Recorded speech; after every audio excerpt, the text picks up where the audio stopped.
Nako, breaking news! Auntie Claire, nagkanda utal-utal, nagkanda bulol-bulol po dito po sa isang reporter na dahil ito nga po mainit na issue ngayon na kung saan fake news niya ba talaga ang sinabi ng Pangulo sa pag-post doon sa social media account ng verified Facebook page na sinabi ng Pangulo nakaraan pa nahuli na si Saldico. No, fake news niya ba 'yon?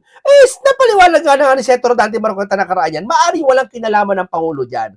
Dahil ang Pangulo, hindi naman talaga para pagtuunan niyang pansin na, uy, ito, ibig sabihin pumunta ba yung Pangulo doon? Hindi. Gasino lang yung manghingi ng tawad na hindi naman sinasadya. Hindi naman tahasang ginawa ng Pangulo ang kasi ganito yan eh. Pag sinabi na huli na, at understood sa mga tao na nasanay ang mga tao, nahuli na. Ibig sabihin, nadakip na, kasi pag arrested, may kinalaman yung mga pulis, may mga kinalaman yung otoridad doon sa check, na-arrest na. Ibig sabihin, may coordinate doon.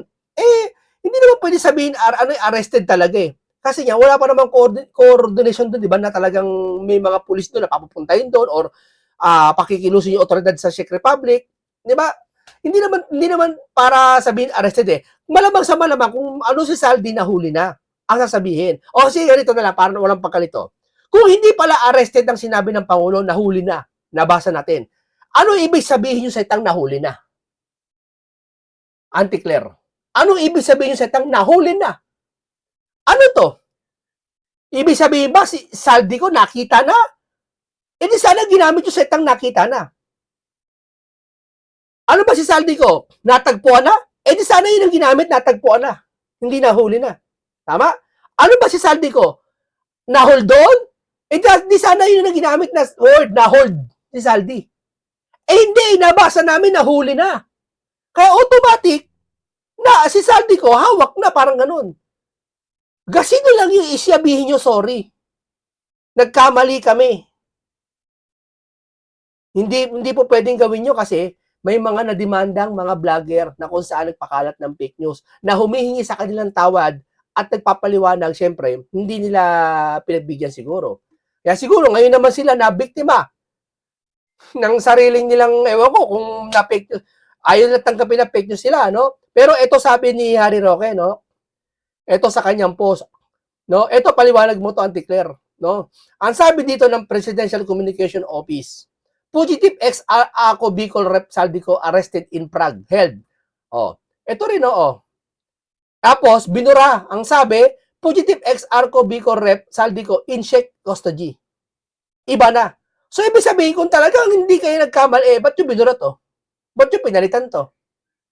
Kung talaga nanindigan kayo na tama to, ba't yung pinalitan to? O sige, ibig sabihin, kaya yung pinalitan kasi mali.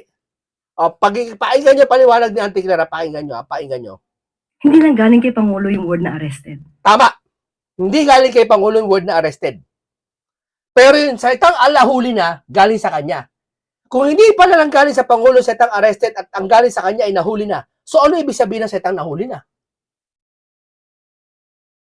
So walang iko-correct ang Pangulo sa kanyang mensahe? Hindi, may iko-correct po siya, madam. Ano ibig sabihin yung nahuli na? Nalilito kami. Kung ano ibig sabihin nahuli na? Kasi wala si Saldi, hanggang ngayon wala si Saldi. Kasi pakiramdam namin nahuli si Saldi, ibig sabihin, pwede niya natagpuan na, nadakip, or eto na.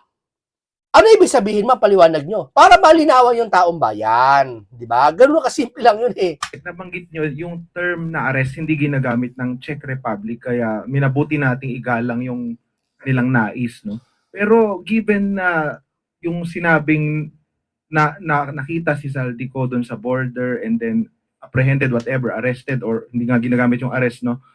Bakit kaya hindi muna natin kino-ordinate sa Czech Republic yung term bago nagkaroon ng ganong announcement sa Pangulo, and then it took days before it was corrected kasi kumalat, di ba, sa mainstream media the arrest, and it took days before the government corrected, given that proactive naman kayo sa pag-check ng misinformation, minsan sadya o hindi, no? Bakit it took days before we correct yung arrest na word, kaya nagkaroon tuloy ng confusion? Oo, di ba? Yun lang yun eh. Ace, hindi lang galing kay Pangulo yung word na arrested. Hindi nga nanggaling eh. Wala nga po yun. Hindi nga po nanggaling sa... Ibig sabihin, isa ba sa inyo fake news o hindi?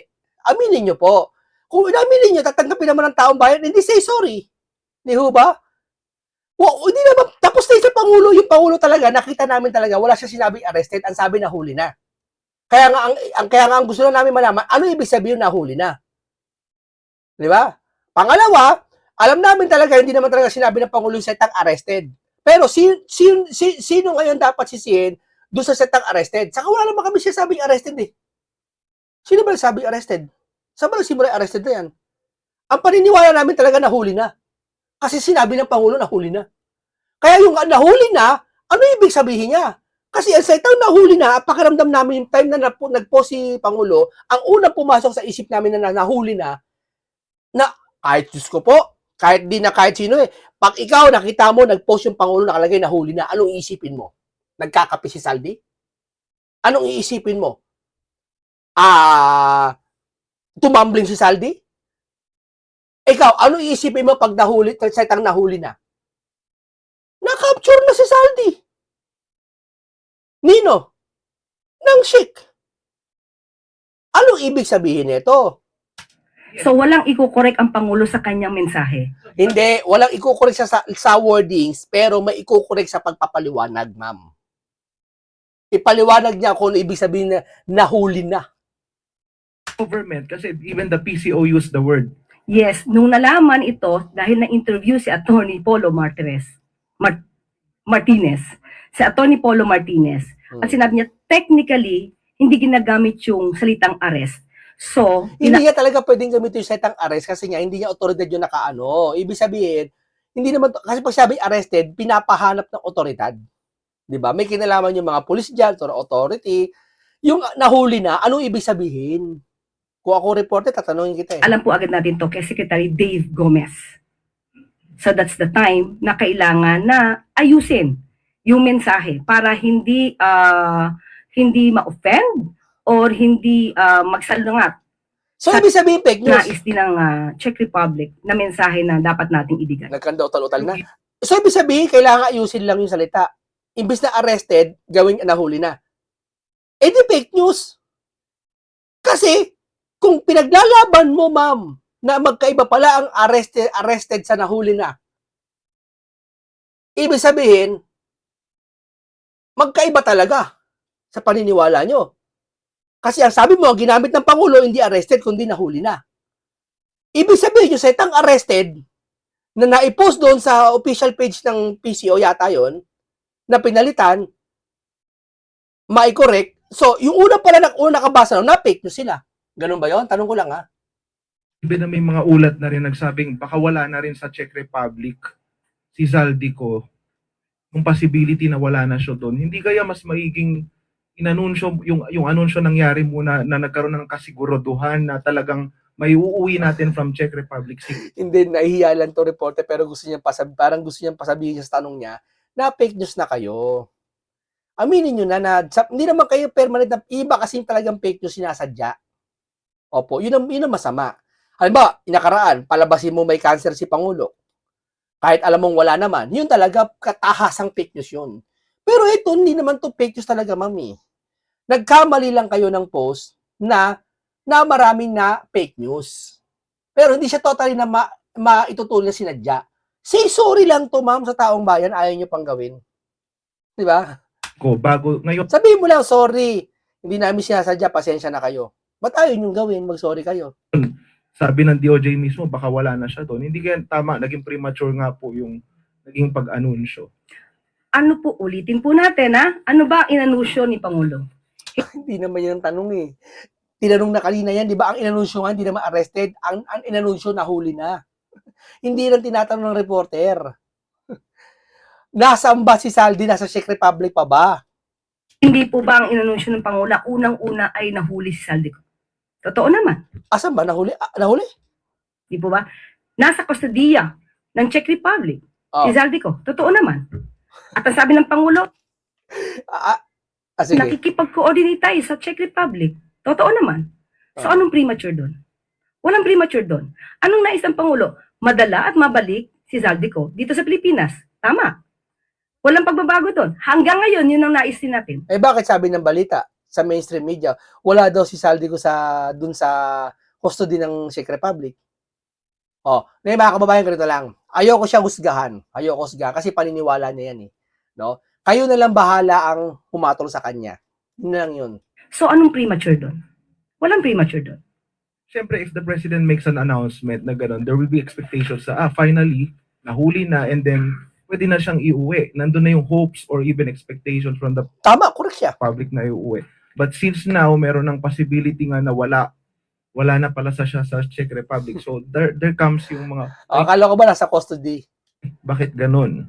Natatawa-tawa yung reporter, Timo. Ganun po yung mga notion eh. Opo. Pero sabi nga natin, sa bawat kilos ni Saldico at nalaman ng gobyerno, Ipapalam. mas magandang ipaalam sa inyo kesa sa iba nyo pa malaman. Kapag ka nalaman namin at hindi namin inanunsyo, sasabihin nyo naman sa amin, ba't hindi inanunsyo? Hindi ma'am, hindi yan ang usapan. Okay yung ginagawa nyo, tama yung ginagawa nyo. I-anunsyo kagad kung anong ginagawa ni Saldi. Oo, asa na si Saldi.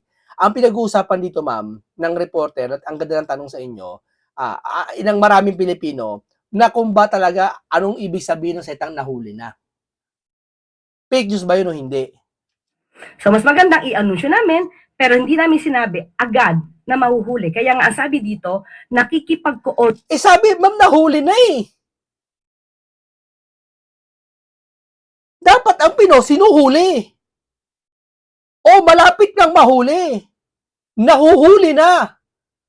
Hindi yung nahuli na. Ma'am, ang sabi nahuli na eh. Yun ang post, ma'am eh. ang Pilipinas sa Czech Republic. Nako po, high blood tayo nito. Hayaan mo na. Ito po, matindi sa AMLAC, pasabog ni Henry Marcoleta. Pakinggan niyo po. Hello, magandang araw po sa atin lahat. Isang paglilinaw lang po dun sa nakaraang hearing na kung saan sinabi ni Congressman Bishop Benny Abante na kailangan sure na sure daw tayo sa lahat ng ating sinasabi. At para sabihin Yari ko, ka ako dito. po ay sure na sure sa lahat ng sinabi ko nung araw na yon, nung sinabi ko na hindi naka-attach ang mga actual SAL-ends sa impeachment complaint na inihain sa Committee on Justice.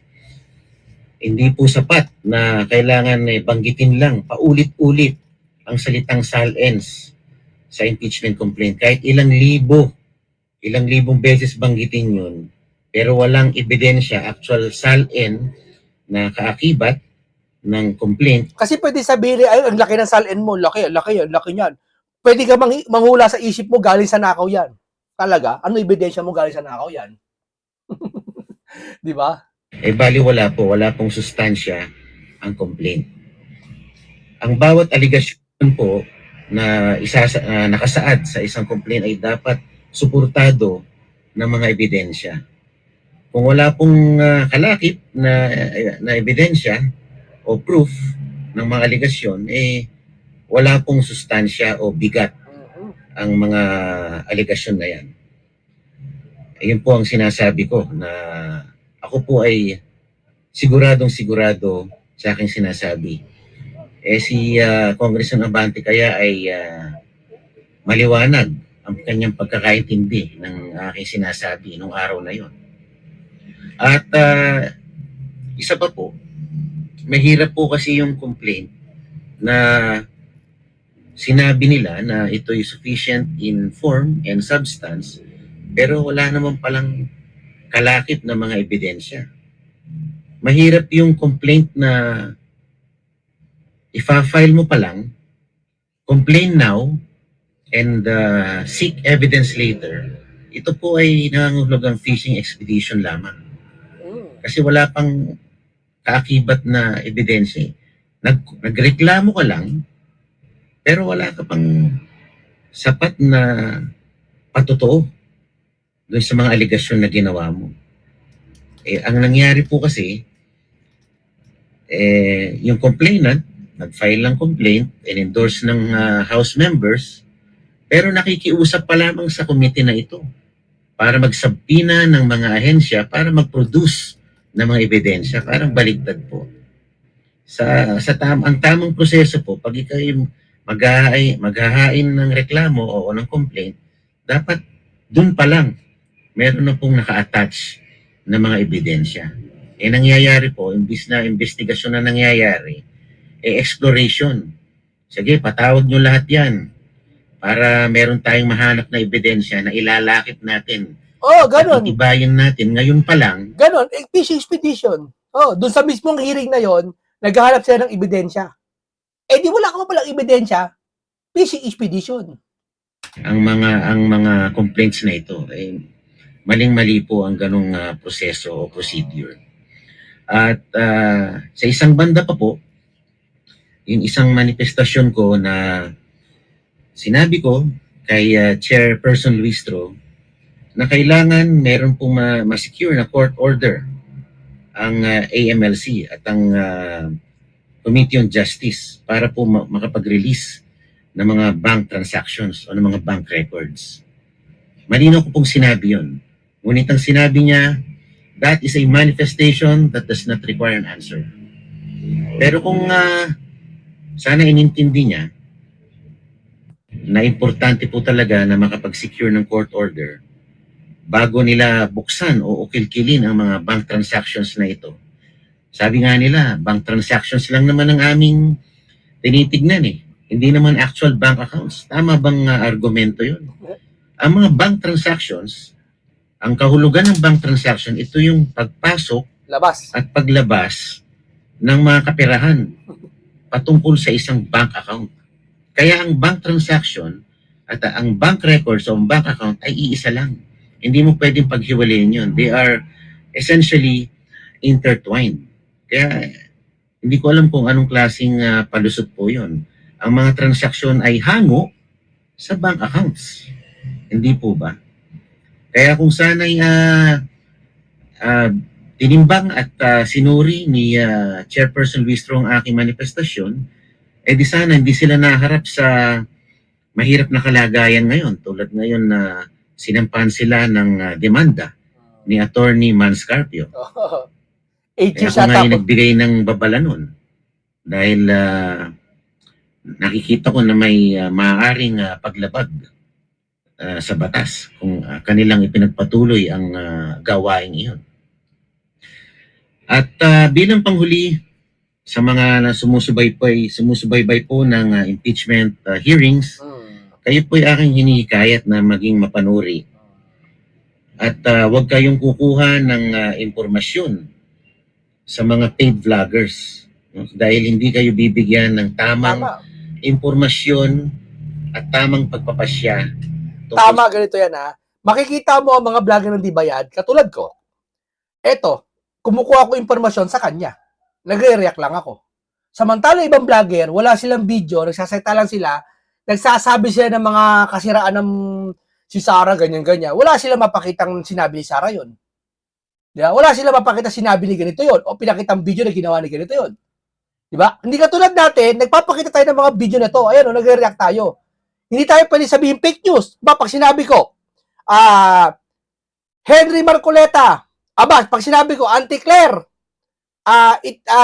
itinanggi niya na hindi daw arrested, kundi nahuli na. Yung ba, invento ko? Narinig nyo na sa kanya, pinanood nyo. Yun ang dapat inaano nyo sa mga tiyatangkilik nyo, mga ganito. Hindi yung iba nag-iimbento lang. Sa mga isyong ito. Dahil ang gawain ng mga paid vloggers ay putulin, i-splice, itago ang kabuuan ng istorya para bigyan kayo ng naratibo o spin na gusto nilang palabasin.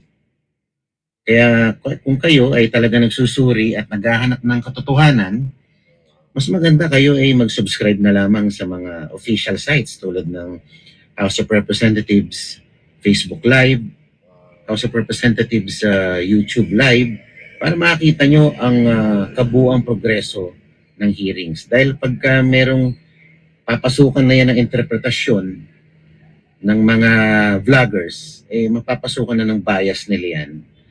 At alam mo naman, pag ikaw ay bayad, eh kahit na mali, eh iyon ang ipaglalaban mo. Yung mga likong mga pananaw at punto de vista. Okay, maraming salamat sa iyo, Representative Henry Marcoleta, sa iyong pahayag. Dito talaga makikita mo ang katotohanan, no? Na kitang-kita na talaga na may nangyayaring taki pa. Mali na sila, ayaw pa aminin na fake news. Okay, maraming salamat. Hanggang dito lang po. Paalam po sa inyong lahat.